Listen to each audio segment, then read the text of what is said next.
পাকিস্তানের পক্ষ থেকে একটা ভালো নিউজ আছে, সেইটা হচ্ছে সিন্ধ যে প্রভিন্স আছে, সিন্ধ প্রভিন্সের লোকেরা অলরেডি বিদ্রোহ স্টার্ট করে দিয়েছে। পাকিস্তানের যে গৃহমন্ত্রী আছে তার ঘরবাড়ি জ্বালিয়ে দিয়েছে।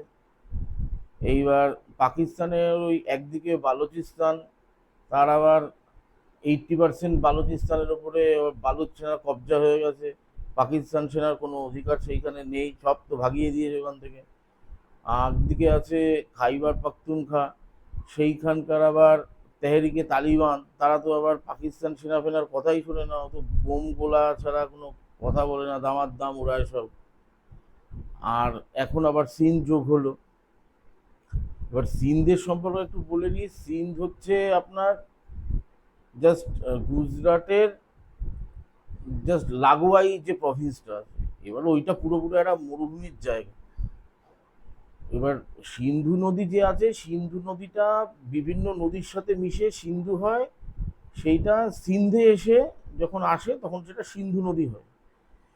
এইবার পাকিস্তানের মেন, পুরো পাকিস্তানকে কন্ট্রোল করা হচ্ছে পাঞ্জাব প্রভিন্সের লোকেরা।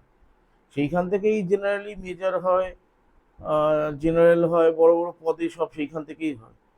আর এই লোকগুলোই পুরো দেশটাকে চালায়। আর বাকি যে পুরো পাকিস্তানের যে বাকি অঞ্চলগুলো আছে, সেই অঞ্চলগুলোর যার যে সমস্ত লোকেরা আছে, তাদের সেই রকম সুবিধা ফেসিলিটি কিছুই পায় না। ইভেন কি সিন্ধ প্রদেশ মানে প্রভিন্সে কোনো ভালো ইউনিভার্সিটি নেই, কোনো কলেজ নেই, রাস্তাঘাট, জল তো নেই, পুরো পাকিস্তানেই জল নেই।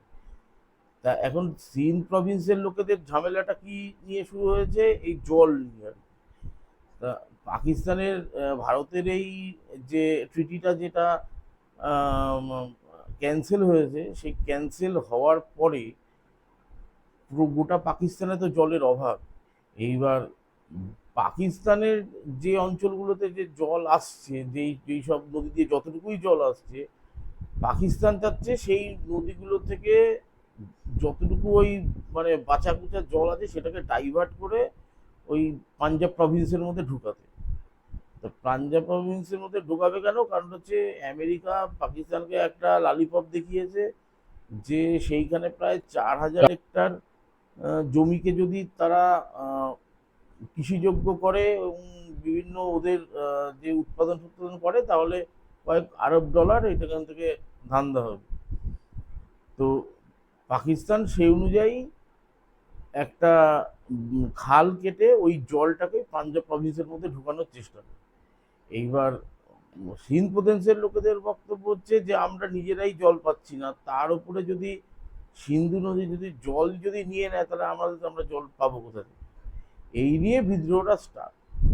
এইবার তার মধ্যে যে গৃহমন্ত্রী আছে তার ঘরবাড়ি জ্বালিয়ে দিয়েছে, আগুন টাগুন লাগিয়ে দিয়েছে। এবার পুলিশ সব তো পালিয়ে গেছে।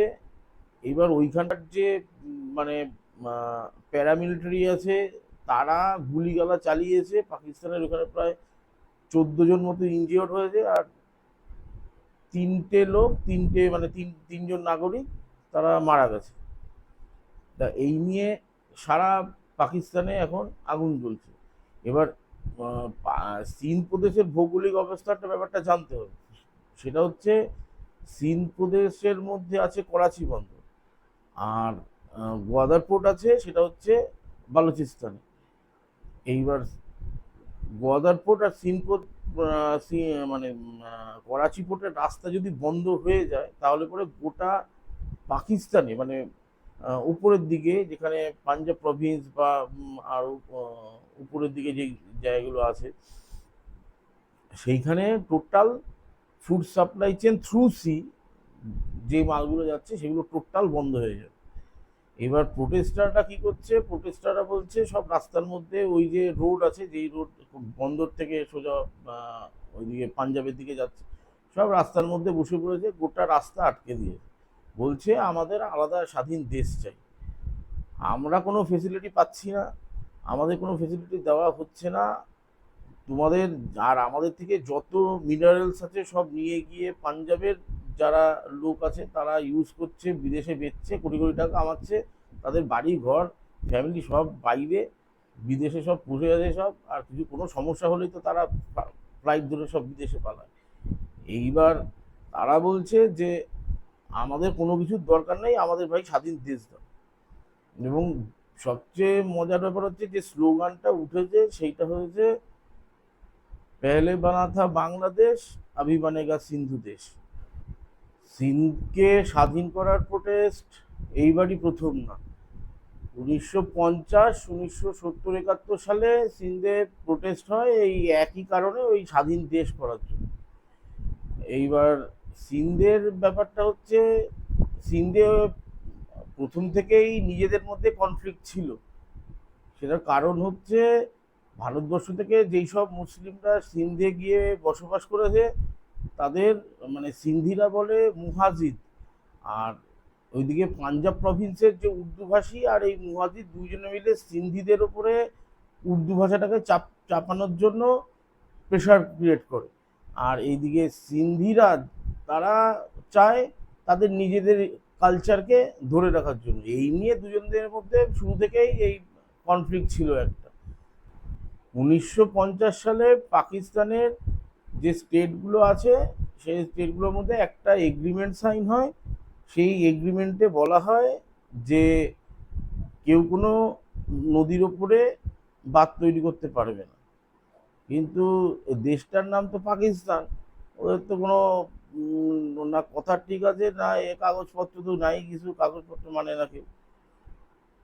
এইবার যথারীতি ওরা পাঞ্জাব প্রভিন্সের লোকেরা এই ইন্ডাস ওয়াটার ট্রিটি ক্যান্সেল হওয়ার পরে এই খাল কেটে ওই নদী ফদি জল ঢোকানোর চেষ্টা করেছে, যতটুকু জল আছে সেই নিয়ে তো গন্ডগোল স্টার্টই হয়েছে। সিন্ধিরা বলেছে তো আমরা জল পাবনের জন্য।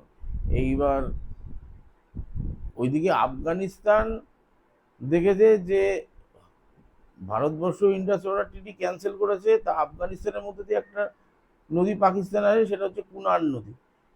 আফগানিস্তান বলে যে ওরা যখন ক্যান্সেল করে যায় আমরা একটা জল আটকে দেবো এইবার কুনার নদী। এবার পাকিস্তানের না এই দিকে জল আছে না ওই দিকে জল আছে। ওরা তো এই ভিডিও তো সবাই দেখেছে যে ড্রাম নিয়ে নিয়ে ওই বাইকে করে সব নদীর দিকে দৌড়াচ্ছে যতটুকু জল পাওয়া যায়।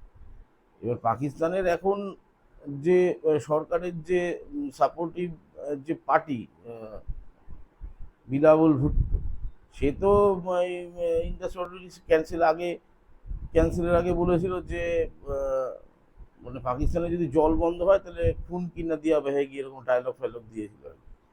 তা সে এখন নিজের গৃহমন্ত্রীর বাড়িতে আগুন লাগছে সেটা সামলাতে পারছে না, একই তো সরকারের মধ্যে আছে। এখন পাকিস্তানের চারদিকে এইরকম একটা অরাজকতা চলছে। তো কারোর জোরে ম্যাক্সিমাম যদি ক্ষতি যেহেতু কারোর করতে হয় তাহলে জলটাই হচ্ছে বেস্ট অপশন। ভারতবর্ষ জল বন্ধ করে মানে একটা বেস্ট অপশন নিয়েছে, যুদ্ধ গোলাগুলির চেয়ে এই জল বন্ধ করে দিয়েছে। পাকিস্তান ভাঙতে আর বেশি দিন টাইম লাগবে না।